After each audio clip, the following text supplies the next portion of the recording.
Bon, alors avant de commencer l'étude, on va dédier ça à la mémoire de Sylvain. Jacqueline Battester. Jacqueline Battester, qui nous a quittés, c'est bien ça? Qui a quitté lundi, le premier jour de Shavuot, au Maroc, sans famille. C'est ma cousine Germaine, qui a grandi chez nous et qui s'est retrouvée seule au Maroc, qui est dans un home. Et les funérailles ont eu lieu sans aucun membre de la famille. Elle était seule. Et c'est la communauté qui l'a accompagnée dans son dernier voyage. Et voilà, donc... alors, ça va être fait Leiloui Nishmat Jacqueline Battester Aniftara le Bet Olama. וגם je t'écoute. אחותי שמחה שנפטרה כהיום הזה. qui ça? Simcha Bat בת זוהרה. Azora שנפטרה כהיום הזה. Autre chose? Non, moi non. Oui, le père de... דוד סבק בר חולה. לעילוי נשמת דוד סבק בר חולה, שהשבוע הזה פקידת שנתו. Ça, c'est la première dédicace. La deuxième, c'est les poids chez les mains de tous ceux qui sont aujourd'hui, qui ont besoin de poids. En particulier, Noah, Repaela, Bat Sarah Esther, les poids chez les mains de Esther, Bat Fortuné, les poids chez les mains de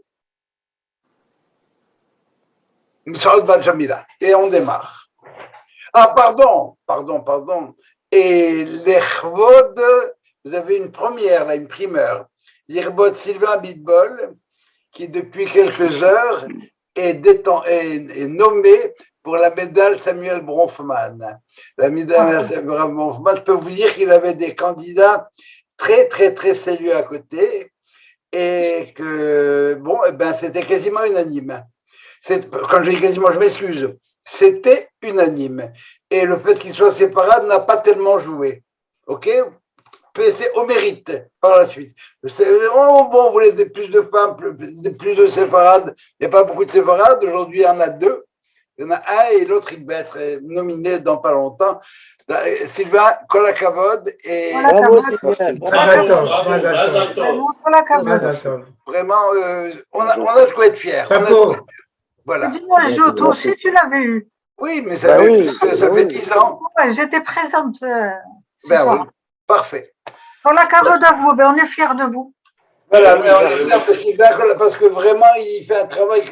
Quand j'ai lu son CV, toutes ses réalisations, je me dis, aïe, il me cache tout ça. Et vraiment, il avait un CV impressionnant. Et maintenant, on parle à la paracha Nassau. Nassau, ça veut dire élevé, littéralement. Nassau, qui dit ça, Nassau. Et par conséquent, on se sent tous très élevés et très bien élevés par rapport à ça. On va parler structure ce soir. Pour une raison bien simple, c'est que chacun des thèmes que je vais aborder, je vais donner des têtes de chapitres, et chacune de ces têtes de chapitres mériterait un cours, au moins un cours, ou sinon un séminaire.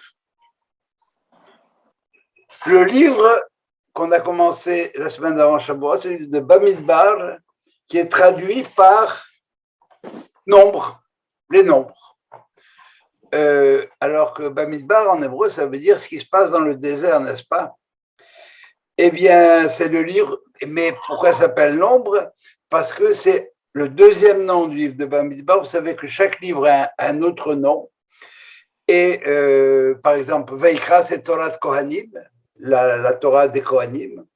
Et dans Bamidbar, c'est traduit par nombre et c'est pas tout à fait faux parce que ça s'appelle en hébreu, le deuxième nom, c'est Chumash Apikudim. Il y a dénombrement lorsqu'il y a nécessité de savoir s'il y a un quorum nécessaire à l'accomplissement de la mission qui peut être mise en cause et qui est bien en cause à cause de toutes les péripéties qu'on va décrire dans ce livre-là, dans les différentes parachiotes. Ce qui fait dire au Rav Kook que ce livre, c'est le livre des catastrophes. Le dénombrement est par conséquent une réaction, parce qu'il y a plusieurs dénombrements dans ce livre-là, on en a un ici, on en a un dans la paracha Pinras, etc., aux fautes décrites dans les parachiotes qui vont traiter des problèmes qu'on va avoir. C'est le livre de la transition entre l'Égypte, là où on a conçu le peuple, la matrice d'où le peuple va sortir, si vous voulez, et la terre d'Israël, qui est le lieu de la réalisation de son accomplissement et de sa mission. C'est le livre du passage de l'esclavage à la liberté. C'est le livre du passage de l'exil à l'indépendance. Le désert, le Bamidbar, c'est le laboratoire où chaque composante de la société est prise de façon particulière. On va voir comment. Et elle est renouvelée pour être finalement réinsérée dans la cohérence d'une entité nationale. Toutes les composantes, et on va voir de manière très précise comment est-ce que le passage de l'individu à la collectivité, de la collectivité à l'individu, va se faire dans notre paracha. Les 5 premières, alors je vais dire 2 mots encore, si vous voulez, encore une fois. Il y a 2 mots qui sont quasiment antinomiques. Le Chumash HaPikudim, le livre des dénombrements, si vous voulez, eh bien, comment se fait le dénombrement? Ça se fait en confiant quelque chose à quelqu'un. Le Pakid, c'est celui qui est en charge d'eux. La Pekuda, c'est telle unité qui va dans l'armée qui va faire telle et telle fonction. Mais il y a la manière dont la Torah décrit, ça se fait Bemispar Shemot, par le compte des noms. Et vous avez là 2 termes antinomiques. Le compte, c'est ce qui est abstrait, et le nom, c'est une réalité, une existence irremplaçable, comme ça. Alors les corps sont dénombrés, et les noms, eh bien, c'est la neshama qui est spécifique à chacun. Et le dépassement, si vous voulez, de quasiment cette antinomie se fait à cause de la fonction. Pourquoi est-ce qu'il faut compter? Parce qu'il faut savoir combien on va avoir de plombiers, combien on va avoir d'architectes, combien on va avoir de leaders communautaires, etc., etc. Pekuda, chacun a son rôle et à sa fonction. Donc, voilà, c'est la Pekuda, le fait de l'attribution de la fonction qui dépasse, si vous voulez, la contradiction entre le nombre et le nom. Est-ce qu'il y a des questions par rapport à ça? Très bien. Alors, si on regarde les 5 premières parachiotes du livre de Bamidbar, la première, c'est un recensement nominal par famille et par tribu, afin d'organiser la marche dans le désert. Vous aviez le Mishka, le tabernacle au centre, et autour de ça, vous aviez 4 groupes de 3 tribus. Je reviendrai tout à l'heure sur l'organisation des camps comme tel. La paracha qu'on va lire ce Shabbat, c'est la paracha Nasso. Nasso, c'est Nasso et Rosh, mais en exergue. Et ça, qu'on ne concerne que les individus. Nasso et Rosh élèvent la tête de chacun. Au fur et à mesure, dans les semaines qui suivent, vous verrez des choses. Une question, Daniel? Oui, il y a déjà dans Bamidbar, Nassau, dans la paracha de Bamidbar, il y a déjà le commandement d'élever la tête justement des princes. Oui, alors, encore une fois là, c'est en fonction de leur fonction, c'est en tant que groupe qu'ils sont en Nassau. Mais on va voir que dans la paracha Nassau, on va parler quasiment que des individus. On va voir les problèmes de l'individu, on va les énumérer, on va les étudier tout à l'heure un par un. Enfin, on va donner les têtes de chapitre un par un. OK? Alors, Nassau, Nassau est Roche, mais Kol Adad Ben Israël. Chacun. Chaque tête de pipe, elle compte. Et c'est après ça, on a la paracha de Be'alotchal, qu'on lira la semaine prochaine, qui parlera de la Torah. Ensuite, dans la Shelach Lecha Enakim, la paracha qui va parler de la terre d'Israël. Et après ça, on a la paracha de Korach, qui va parler des problèmes internes du peuple, la révolte de la rébellion, les problèmes du leadership. Et on retrouve, si vous voulez encore une fois, on va passer du klal au début des parachiotes, de parachat de Bamidbar, au prat, à l'individu, du général au particulier.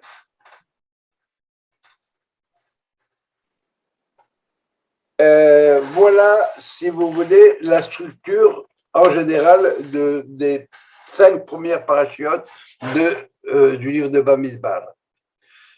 Par la suite, ce sont les péripéties du peuple. Alors, notre parachat.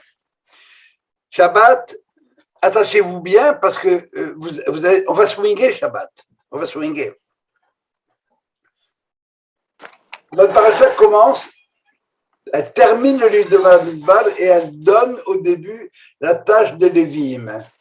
Chaque groupe des Lévites avait une tâche particulière. J'en dis pas plus parce que il s'agissait de transporter, si vous voulez, le Mishkan et ses objets. Qui fait quoi?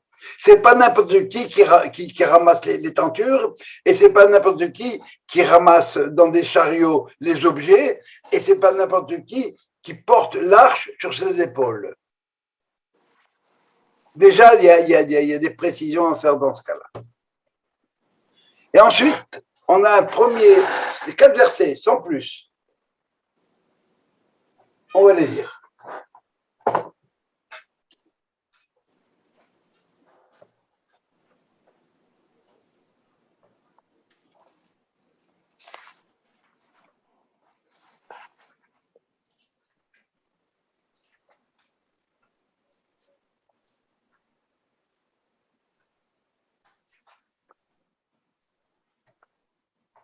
Alors, Dieu parle à Moïse, lui dit, Tzavet d'Israël donne les consignes suivantes à Israël, Vishalehu mina mahane, qu'il renvoie du camp. 3 catégories. Kol tsarua, toute personne qui est atteinte de lèpre, c'est-à-dire ça c'est au niveau de l'individu. Il est lépreux. Mechol zav, il a eu une impureté nocturne, il y a eu des pollutions nocturnes et puis par conséquent, il est pas pur. Rappelez-vous que c'est plus la même chose aujourd'hui. À l'époque, la moindre petite chose d'impureté nécessitait le mikvé, tout ce que vous voulez, toute une procédure de réhabilitation, parce que la Shekhinah était là, était au milieu. Vechol tamé l'andefesh, et toute personne qui était au contact d'un mort. Ça va? Et bon, et c'est ce qu'ils ont fait. Alors, on va regarder ces 3 catégories-là.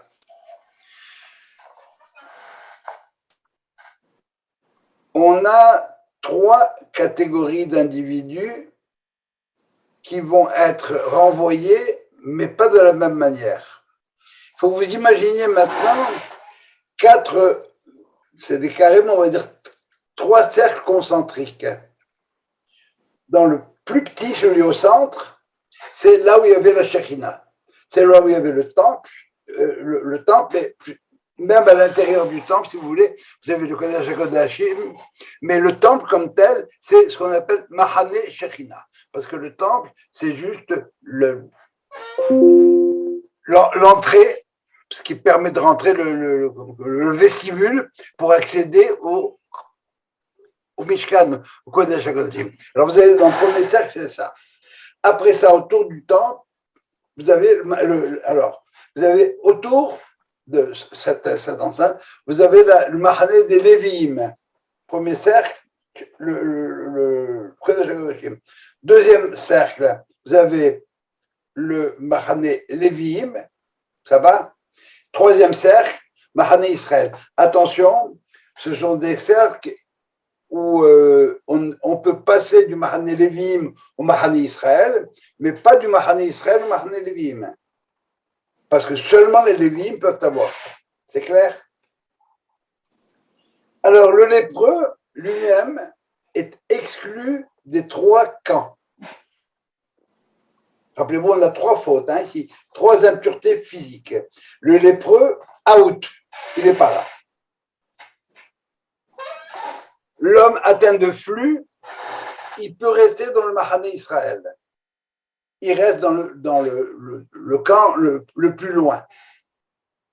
Et celui qui était au contact avec un mort, eh bien, il peut rester dans le cercle des Lévim. Est-ce que je suis clair là ou pas? Vous voyez bien ou pas? Hein, c'est clair?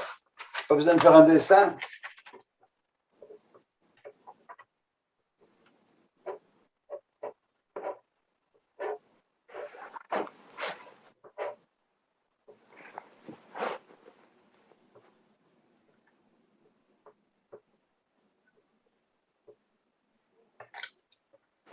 Parce que vous le voyez là. OK? Alors, encore une fois, le lépreux out, il est là. Celui qui a atteint de flux, il est là-dedans, et seulement là-dedans. Celui qui est au contact d'un mort, il est là-dedans. Ça va? Il ne peut pas rentrer là-dedans. Là-dedans, avec les Kohanim qui pouvaient rentrer. Alors, est-ce que vous auriez, je ne sais pas, peut-être dans quelques instants, est-ce que quelqu'un verrait une logique à cette disposition-là, qui apparemment semble assez artificielle, quoi? Dans le cas de celui qui a la lèpre, c'est une tâche physique. L'écoulement, C'est physique aussi. Involontaire. Non, mais c'est physique aussi. Si tu voulais aller sur le corps humain, ça ne marcherait pas. Et celui qui a contact avec le mort, c'est indépendant de sa volonté. C'est pas sûr, ça. Oui, mais l'impureté, elle est physique aussi. Non. L'impureté comme telle, elle est physique, mais elle n'est pas visible. Est-ce que ça peut être parce qu'il y a une faute vis-à-vis de lui, vis-à-vis de l'autre, vis-à-vis de Dieu? Ok, mais il faut que tu développes. Pardon? Il faut que tu développes un peu plus. Bah, l'écoulement, c'est clair qu'on retrouve les trois dimensions. C'est clair. L'écoulement, c'est par rapport à sa bride, par rapport à lui-même. Celui qui est... c'est quoi l'autre terme? Lépreux. Le lépreux, c'est le lachonara. C'est par rapport à l'autre. Très et bien. Puis, le mort, le mort, c'est l'image de Dieu qui sort de cette carcasse humaine, quoi, de ce corps humain. Et à ce moment-là, c'est le Mélokim qui... à ce moment-là, pourquoi celui-là de tel camp et pas d'un autre? J'imagine que ça dépend de la profondeur des dégâts que la faute a amené. Pas nécessairement le niveau d'impureté que ça crée. Pas de la profondeur, non. Je dirais plutôt de l'origine de la faute. Ah. On va y aller.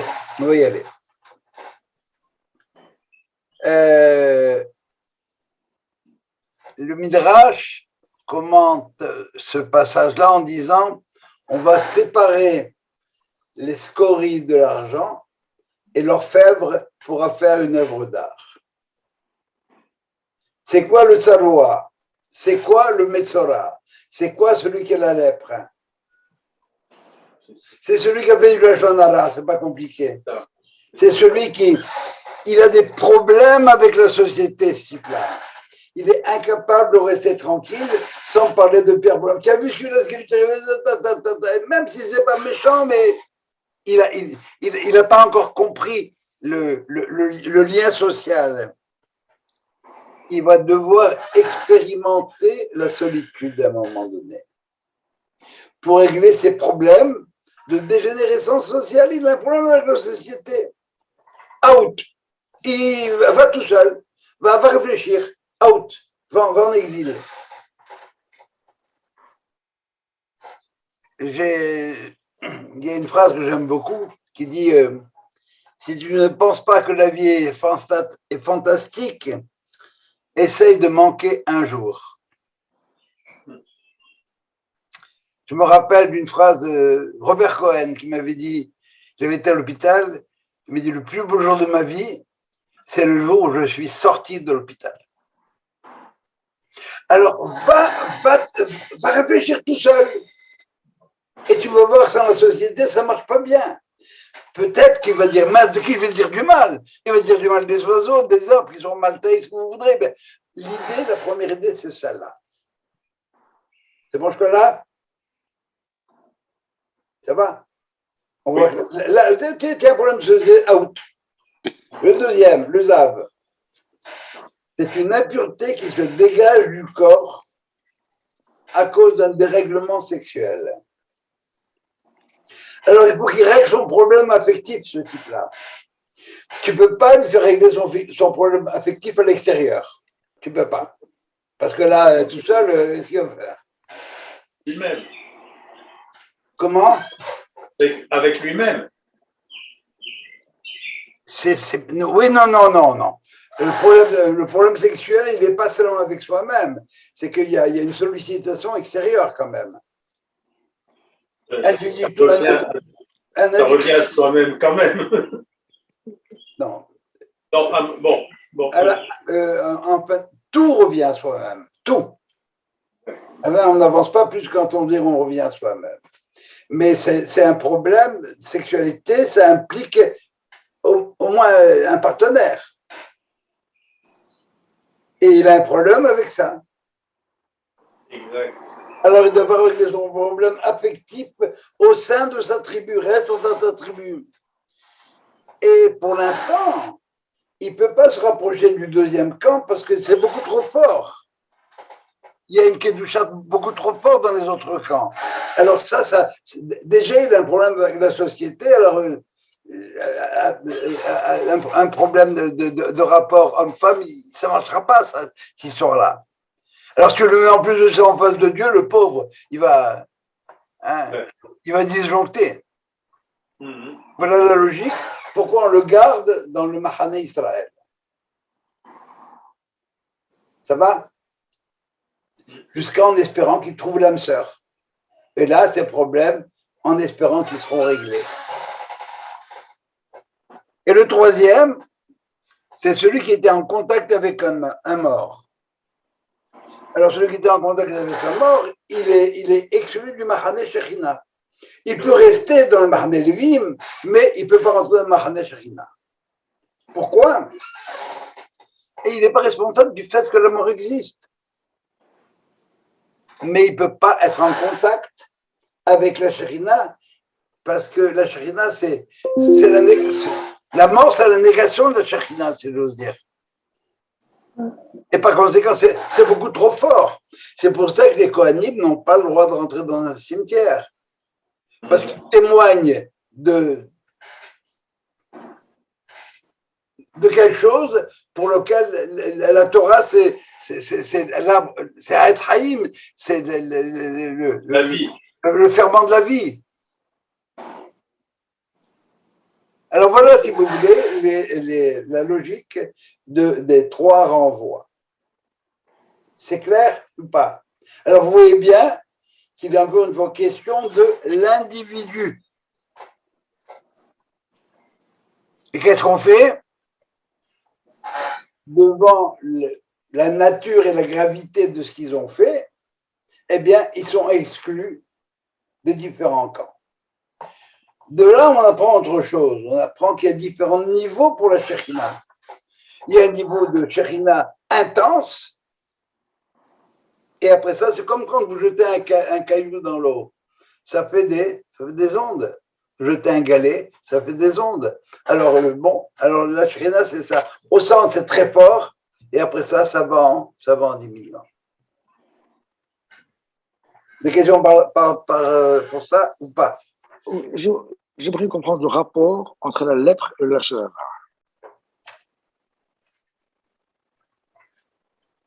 Tu veux que... Très bien. C'est un warning qu'on t'envoie de là-haut. Et on te dit, au lieu de t'occuper des autres, occupe-toi de toi. D'abord, en termes formellement, comment est-ce que les rabbins ont trouvé, c'est Metzora, c'est le lépreux, c'est Motzi Shem Ra. Alors, tu es en train de dire que celui-là, il est comme ça. Eh bien, tu vas voir quand tu vas te balader dans la rue et qu'on va te voir avec toutes tes tâches, tu aimerais qu'on te dise celui-là, il est comme ça. Il y a probablement une réponse beaucoup plus élaborée, mais celle qui me vient maintenant, c'est celle-là. Ça va? C'est à la limite, on te colle une étiquette et on te prévient, fais gaffe. Vous savez, c'est toutes ces histoires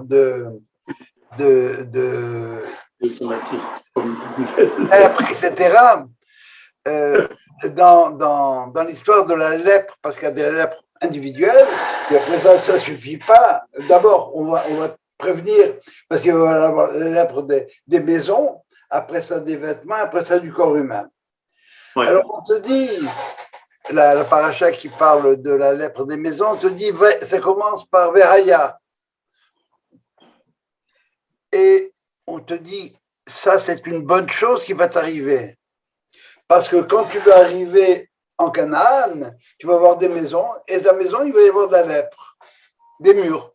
Alors qu'est-ce qu'on fait dans ce cas-là? Le Kohen, il vient et on démolit. Mais on démolit, et qu'est-ce qu'on trouve à l'intérieur? Les trésors que les Cananéens avaient mis dedans. Ça veut dire quoi, ça? Ça veut dire que la lèpre ne s'attaque qu'à quelque chose qui a une certaine valeur. Le goy, il peut dire ce qu'il veut, il n'aura jamais la tzarat, à cause du lachon hara. Il peut l'attraper par contagion. Mais autrement, c'est parce que l'individu est tellement pur, il a tellement la capacité de la pureté, que dès qu'il dévie un petit peu, ça se voit. Ça se voit. Pardon? C'est automatique, comme une lèpre à la poste. Oui, non, c'est pas automatique. Ça dépend du niveau de l'individu. C'est pas toute personne qui. Non, je disais que c'était comme une lèpre à la poste. Lèpre. Oh là là, excuse-moi, oui, pour prévenir là. C'est pas comme une lèpre à la poste, une lèpre, pas une lettre. Oui. Merci Alexis. Bravo Nessim. Ça va. Alors, c'est pas n'importe qui. Ça veut dire que si tu es capable de recevoir le message, ça veut dire que tu es sensible au message. Tu es sensible à l'idée. Autrement, tu l'auras pas. Ça ne marchera pas. Ça va? Alors, je te donne un hint. On te prévient que le bon Dieu nous aime bien, aux êtres humains en général, et quand on a quelque chose qui ne va pas bien dans notre organisme, on a de la fièvre. On te prévient, tu as de la fièvre, alors va voir ce qu'il y a derrière. Alors, étant donné le niveau de la capacité de Kedusha d'un juif, eh bien, quand il est à un certain niveau, eh bien, il va avoir la lèpre. Ça veut dire que on te prévient, tu as fait quelque chose de pas correct là. Ça te convient comme réponse, Sylvain? Oui, mais par contre, c'est plus d'actualité aujourd'hui. C'est quoi? Est-ce que c'est encore d'actualité aujourd'hui? Ah, je veux bien, mais la manifestation de la lèpre, on ne la voit pas aujourd'hui. Non, on est loin d'être au niveau des gens qui avaient la lèpre. Alvaï que on serait tous avec plein de boutons devant nous. Hein. Je vais vous dire mon problème aujourd'hui. On était dans un comité de nomination du prochain candidat. On a passé en revue les individus avec leur CB, mais à un moment donné, on est obligé de parler d'eux un petit peu. Celui-là, je le connais, je l'ai vu, il a fait ça, Mais on a fait du lachon hara pendant 1h15. Bon, j'ai dit, si on avait des barbouzes très, très pieuses, il aurait fallu faire ça autrement, mais voilà. Ça va, ça? Alors voilà les trois premiers, si vous voulez, trois premiers cas qu'on jette du camp.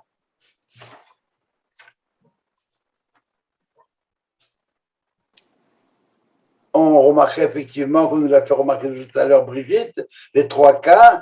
La lèpre, c'est moi par rapport à moi, moi par rapport à autrui. Le flux, c'est moi par rapport à moi. Et le mort, eh bien, c'est par rapport à Dieu. On retrouve les trois dimensions classiques. Maintenant, il y a trois autres cas. La Torah va en parler juste après. C'est trois cas particuliers avec une pédagogie totalement différente, opposée. Le parjure, la femme soupçonnée d'adultère et le nazir.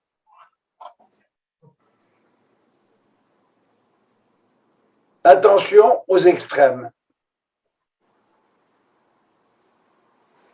Voilà, vous allez être, on va parler de vous. Si vous avez un problème, vous l'individu, alors voilà comment il se réglera. Alors, le parjure, c'est quoi celui-là? Eh bien, d'abord les trois, au lieu de les éloigner du Mahané Shekhinah, on va les rapprocher. On va les obliger à rentrer là-dedans. Le parjure, c'est quoi l'idée? Monsieur X a juré devant Dieu qu'il ne doit pas d'argent à Monsieur Y. C'est clair? Très bien. Alors on va au Beddin. Et le Beddin, où est-ce qu'il est? Près de l'enceinte de la Shekhinah. Rapidement. Si il reconnaît que finalement il a juré à tort. Très bien, c'est pas la fin du monde.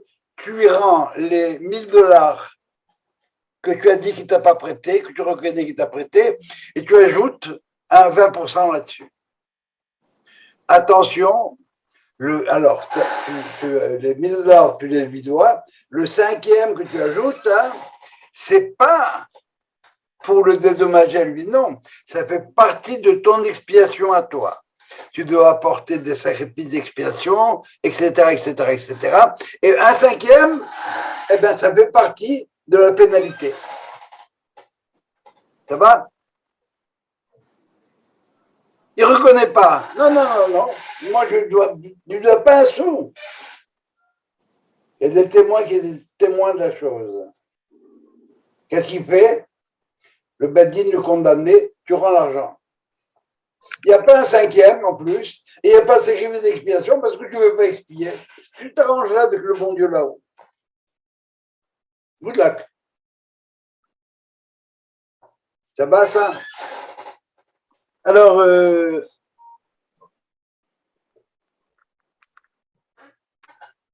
qu'est-ce qu'on a fait?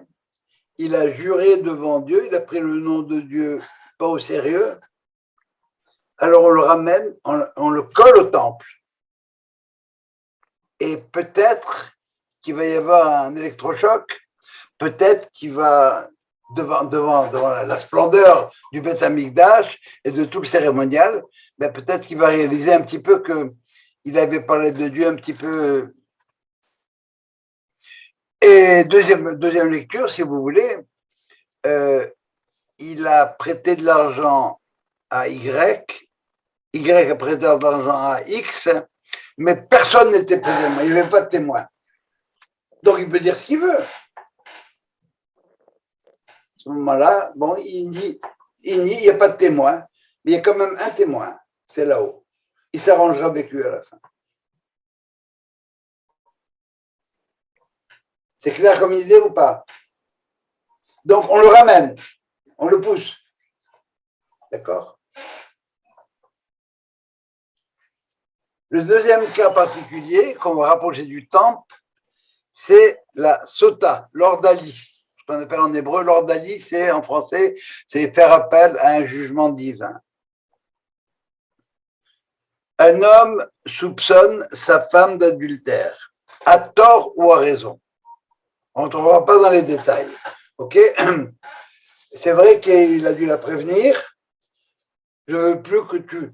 J'aime pas tes rapports avec Monsieur X, mais enfin, c'est un copain, on a grandi ensemble. J'aime pas tes rapports avec Monsieur X, ça me dérange. J'ai pas le droit de vivre ma vie, moi. Bon, bref, on peut imaginer tout ce que vous voudrez. Alors, qu'est-ce qui se passe? La cérémonie est la suivante. On va devant le Kohen Gadol, devant le Kohen comme tel, et il y a tout un cérémonial. Mais la partie importante sur laquelle je voudrais insister, c'est que le Kohen écrit sur un parchemin certaines choses dans lesquelles il y a le nom de Dieu. Il prend de l'eau et il efface ce qu'il a écrit. Et il prend ce qu'on appelle des eaux amères. Et alors, je vous rassure tout de suite, ça ne marche que si le mari est irréprochable. Hein. Ça a été très vite aboli, cette pratique-là, à partir du deuxième temple. La poussière en question, ça fait référence à deux choses. D'où l'homme a été créé, si vous voulez. Et ça marque la matérialité. La poussière, c'est la poussière. Ce dont le point de départ de toute chose, en fin de compte. Cette poussière, attention, la poussière, c'est pas la poussière, je veux dire l'humus de la terre. Ça s'appelle, en hébreu, c'est afar. Et dans le mot afar, vous avez le mot péri, qui veut dire un fruit. Et c'est pour ça que c'est l'humus. L'homme a été créé afar min adama, parce que bon, la cendre, c'est pas grand-chose, quoi. On peut rien faire pousser sur de la cendre, mais il y a des terroirs où on peut faire pousser des choses. Alors, qu'est-ce qui se passe d'abord? Eh bien, qu'est-ce qui garantit le shalom baït, le shalom dans le monde? C'est les 4 lettres du nom de Dieu. À partir du moment où on les efface, ça ébranle. La notion de shalom est ébranlée. À cause de ce couple-là, ces lettres ont été séparées, diluées, effacées. Ça crée une exigence de paix dans le monde.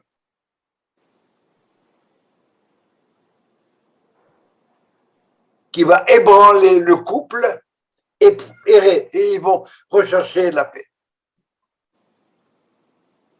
On parle naturellement d'une femme soupçonnée à tort d'adultère. Attendez, la fille, elle a fait adultère et elle est la mère de l'autre côté aussi. Pardon? Pourquoi le mec? J'entends pas. Pourquoi pas le gars? Pourquoi pas le mec? Le gars, non. Très bonne question. Tu viens d'introduire un troisième personnage dans le débat, toi, Sylvain. Ouais, si on se fait d'adultère, tu as le mec de l'autre côté. Une seconde. Tu as le mari, tu as la femme, et tu as la personne avec qui la femme a commis l'adultère.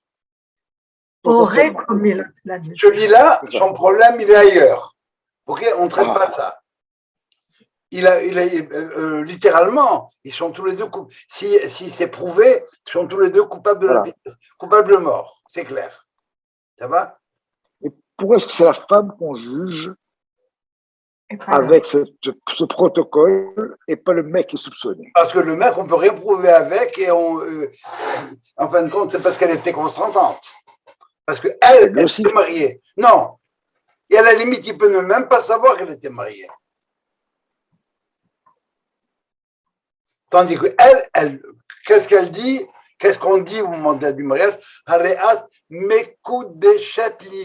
Tu mets spécifiquement assigné. Personne d'autre. Tu as le droit à personne d'autre. Le mari, il avait le droit à l'époque jusqu'à un certain nombre de femmes. Ça va? Et ça a été aboli. Ça va?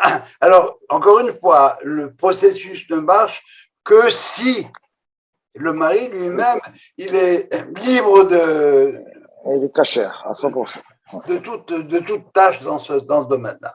Je vous ai dit, chacun des cas mériterait une étude pour elle-même à un moment donné. Mais je voulais avoir un panorama d'ensemble, si vous voulez. Mais ce procédé, vous voulez aboutir à quoi, ce procédé? Alors, ce qu'on va lire dans la paracha Shabbat, c'est que c'est un procédé pour faire Shalom Bayit. Parce que très vraisemblablement, que la femme n'est pas coupable.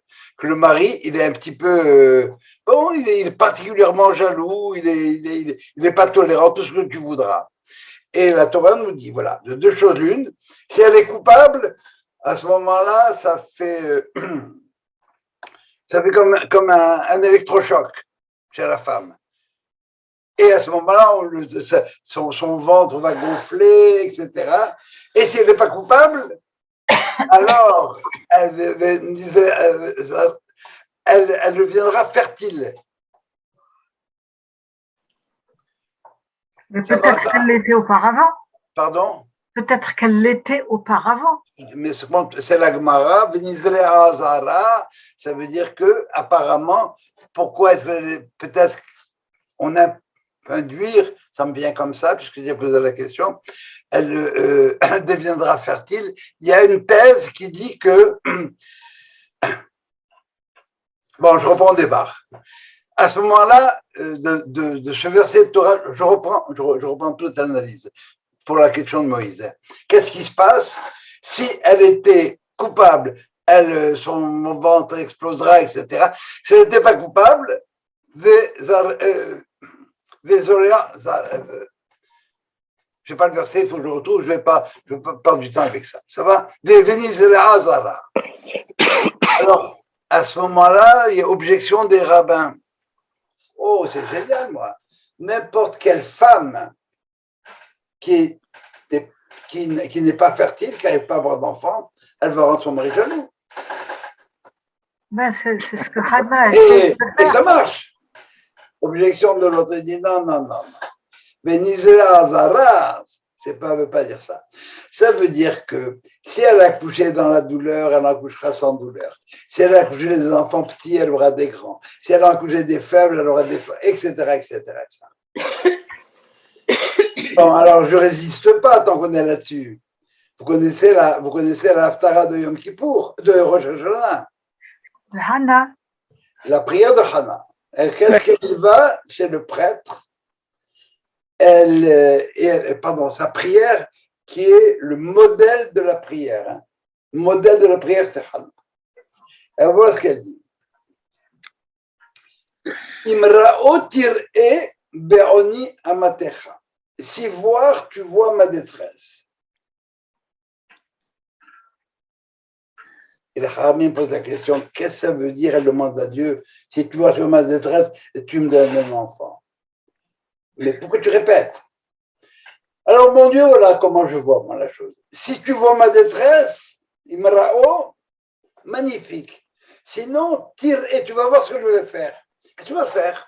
Je vais m'isoler avec un homme. Et tu ne pourras rien dire de plus. Tu peux pas te dédire. Tu as dit que Béziré Azera, ça veut dire qu'elle va avoir des enfants. Alors, et on dit ça le jour de Rosh Hashanah, le jour du jugement. Alors on ne comprend plus très bien. Sauf quand on réalise que le mari de cette femme-là, il s'appelle comment? Elkana. Elkana. Jaloux. Dieu jaloux. Bon Dieu, si tu ne nous envoies pas le Mashiach, tu ne nous arranges pas notre vie maintenant, alors tu vas voir ce qu'on va faire. On va aller dans des... etc. Voilà. Autrement dit, on met Dieu au pied du mur là-dedans. Autrement dit, ce qu'on dit à Dieu dans cette prière-là, c'est que si on n'est pas, nous, peuple juif, comme on devrait l'être, c'est que probablement il nous manque un petit quelque chose. Il nous manque cet être-là, ce Moïse-là qui vienne, ou ce Mashiach qui vienne pour nous remettre dans la bonne voie. Ça va? Alors, encore une fois, je vous dis, il y a tout un traité là-dessus. Traité Sota, ça s'appelle. Et si vous voulez la traduction en anglais, elle existe sur Zepharia. Quelle est l'idée qui est derrière ça? C'est que, bon, eh bien, il y a besoin de shalom et il faut un électrochoc. Pour faire ça, on amène, c'est des gens pour lesquels la notion de shalom n'est pas tellement importante. Alors, en effaçant le nom de Dieu sur le parchemin, on a créé quoi? Eh bien, on a créé un besoin dans le monde. C'est la même chose que l'histoire du Kansipor, la même chose du fait de renvoyer l'oiseau. Ça va? Est-ce qu'il faut renvoyer la mer du Nil? Est-ce qu'on est obligé de faire cette mitzvah ou non? Pour les Mekoubalim, oui. Pourquoi? Parce que lorsque la mère va être envoyée, elle aura plus ses petits, elle va crier vers Dieu. Elle va crier vers l'ange qui s'occupe de rétablir, si vous voulez, le lien entre la mère et les enfants. Et le lien entre la mère et les enfants, le lien entre Knesset Israël et son créateur. Alors ça crée, encore une fois, ça crée un appel à la paix dans le monde. Ça va l'idée? Et pour ça, il fallait qu'elle soit à l'intérieur du Beth Amikdash. Il fallait qu'elle soit, je sais pas, des fois, vous rentrez dans une synagogue, c'est waouh. C'est-à-dire que le waouh, il est plus quand on risque de rentrer dans une église ou dans au Vatican. Bon, mais alors voilà, c'est waouh. On ne peut pas rester indifférent. Les habits du prêtre, c'est les chavod ou tifaret. Pour le kavod et le rayonnement, eh bien, ça va rayonner. Ça vous va comme logique? Oui, non? Ni oui, ni non. Hein? Ni oui, ni non. Mais oui, mais non. Très bien. Alors, l'idée à partir de laquelle on va creuser, c'est celle-là. Ça va? On la rapproche pour qu'elle soit au contact de la Shekhina qui devrait la faire bouger. Le troisième cas, c'est le cas du Nazir. Alors, celui qui ressent un besoin, le Nazir, c'est l'abstème en français. Celui qui ressent le besoin d'être un grand prêtre. Il veut devenir comme le Kohen Gadol. Moi, je ne suis pas un petit juif. Non, j'ai envie de 2 choses l'une. Où il a vraiment envie, où il a envie de tchatcher. Alors, s'il décide d'être nazir, excusez-moi, je vais allumer parce que je ne vois plus rien.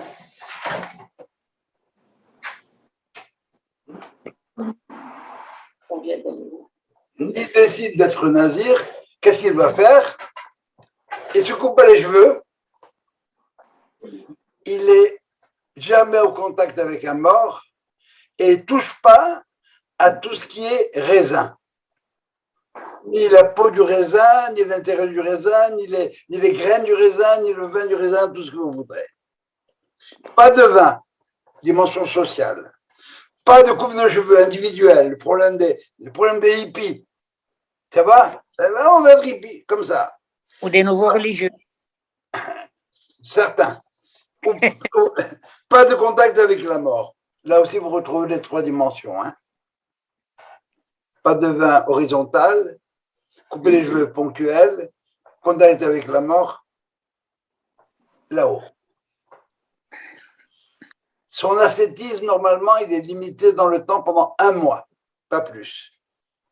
À la fin de son ascétisme, attention là, il devra se raser les cheveux, apporter un sacrifice parce qu'il s'est privé de choses que Dieu lui a données. Tu n'es pas né Kohen Gadol, c'est quoi tes idées là comme ça? Ou bien apporter un service d'expiation. Et on a 2 cas ici.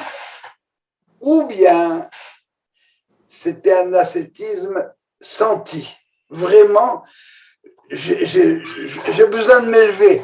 J'ai besoin de m'élever.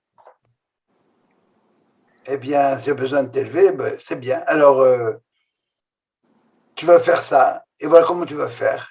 Et au bout d'un certain temps, tu retourneras après ça au temple, tu vas être près du contact de la Shrina, et à ce moment-là, eh ben, tu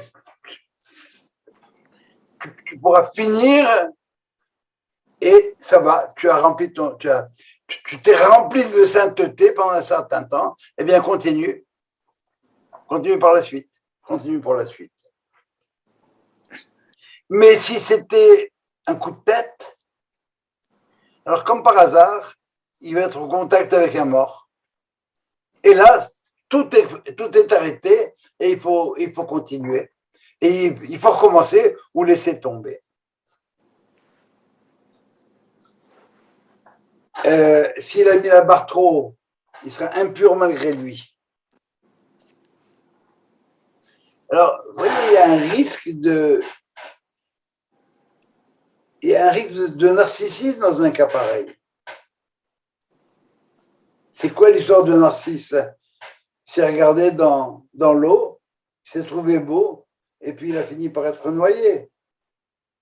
Et le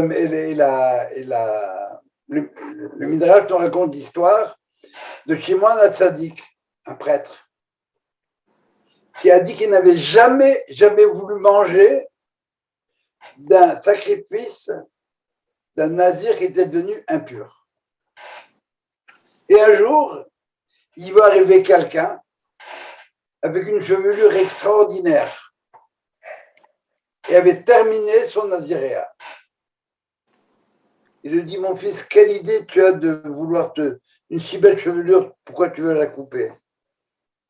Il lui dit, ben parce que j'étais en train de regarder dans le puits, chercher de l'eau, et je me suis vu.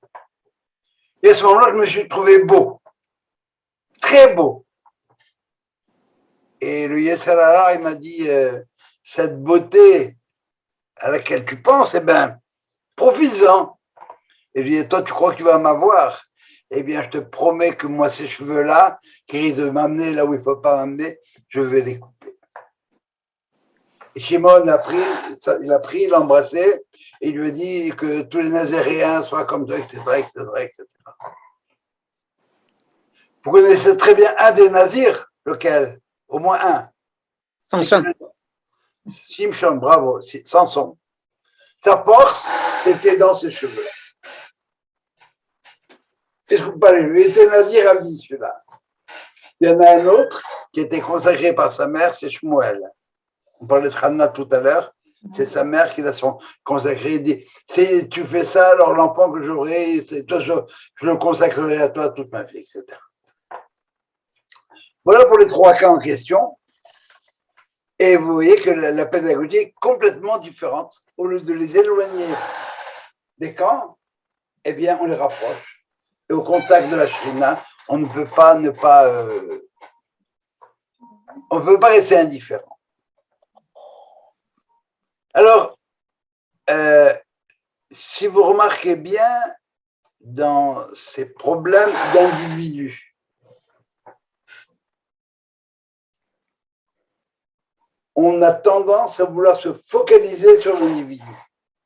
Il risque de glisser vers une individualité. C'est moi, je m'occupe de moi. Mais la paracha ne s'arrête pas ici. Il y a deux autres dimensions. Ce qui suit après ça, c'est ce qu'on appelle Birkat Kohanim, celle qu'on voit tous les Shabbats à la synagogue. Là, on retrouve le collectif parce que les Kohanim vont bénir tout Israël.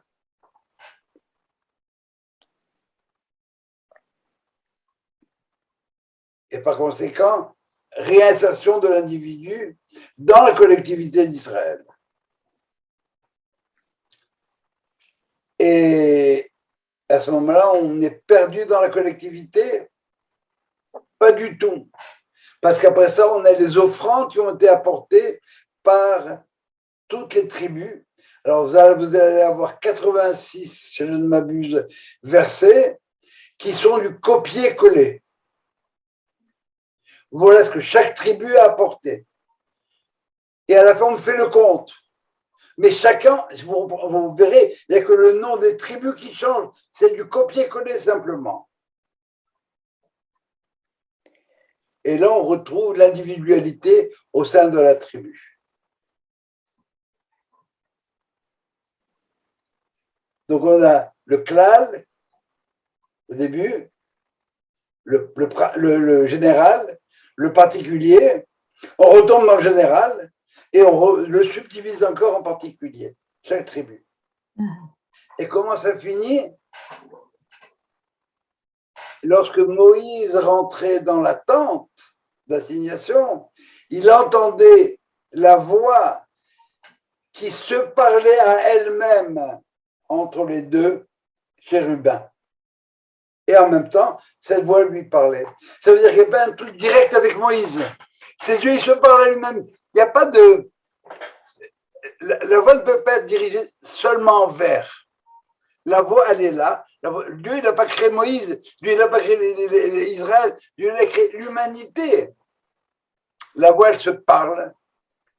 Et celui qui est capable d'entendre ce que la voix dit, alors à ce moment-là, c'est parce que toutes les étapes qu'on vient de franchir l'une derrière l'autre, bien font que finalement, si les choses marchent comme ça, ben, la voix peut s'exprimer, elle peut s'entendre.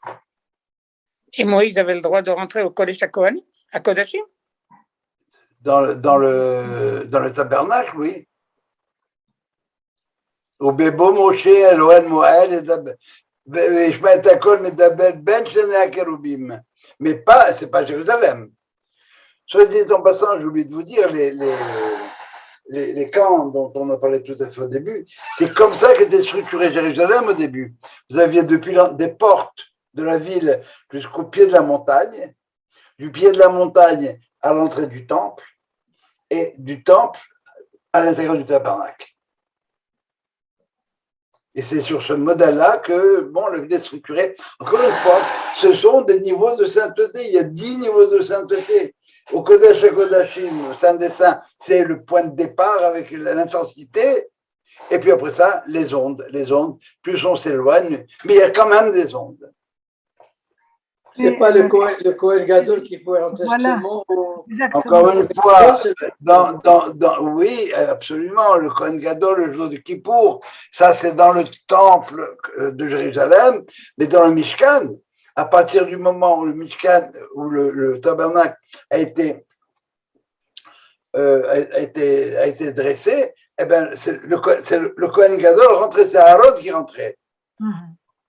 Mais est-ce que Moïse entrait dans le Saint des Saints? Je ne peux pas vous répondre, je ne sais pas. Mais la voix se parlait et peut-être qu'il entendait de l'autre côté. Parce qu'il rentrait pas. Est-ce qu'il rentrait dans le Kodesh? Je ne peux pas répondre. Je ne sais pas. Je sais pas, faudrait que je regarde. Non, c'est seulement le Kohen Gadol qui pouvait rentrer seulement. C'est ça. Si vous en êtes sûr, tant mieux. Voilà.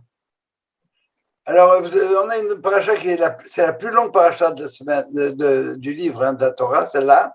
C'est la plus longue paracha. Eh bien, comme vous voyez, elle a une structure qui est à découvrir et j'espère que on a un peu ressenti ça. Avec une logique. Est-ce que vous aurez des questions? Bon, alors si vous n'avez pas de questions, nous avons un mois de congé, parce que si Dieu veut, je pars lundi prochain pour un mois. Tu peux venir avec nous tu vas où? Je vais où? Attends, tu vas où? Je vais à Rome, on prend une croisière, on revient à Rome, on repasse, on fait une autre croisière et on rentre à Montréal. La baisse. Bon voyage. Eh ben moi non, moi je pars en Israël fin juin. Ah, la baisse. La baisse. Bon, eh ben alors on se retrouve. Tu pars pour longtemps, non? Combien de temps? Je quitte pour 5 semaines. Je passe un peu de temps en France, à Paris, et après ça en Israël. Super. Voilà. Voilà. Merci, bon voyage. Bon voyage. Bon voyage. Attendez, on se voit Shabbat. Peut-être qu'il y aura. Ah, bah, je vois Shabbat à la synagogue. Oui, mais je ne sais pas si c'est si c'est le rabbin ou moi qui faisons le cours de Soudat Shishit. C'est l'un ou l'autre. Ça dépend si le rabbin est en forme ou pas. Donc, tu n'es pas là la semaine prochaine. Je suis pas là pour le mois suivant, pour le cours du mercredi. Ok. Le prochain, théoriquement, le prochain mercredi de cours, c'est le 13 juillet. Du bateau. Non. 13 juillet. Attends, 7h30 du soir. Ah, ça va être très tard, Israël. I'm sorry. 2h30 du matin. C'est ça. Si tu fais la break, tu peux récupérer. Le problème. Moi, j'ai fait la break, mais ma femme ne me suit pas. Bon, mais on peut te retrouver les cours sur le site, c'est comme vous le savez. Oui, bien sûr. Bon voyage. Merci beaucoup. Merci beaucoup. Merci, bonsoir. Merci. Et de la joie. Amen. Et à la prochaine. Bye. Allez, encore pour Sylvain. On te verra la Merci beaucoup. Bye. synagogue.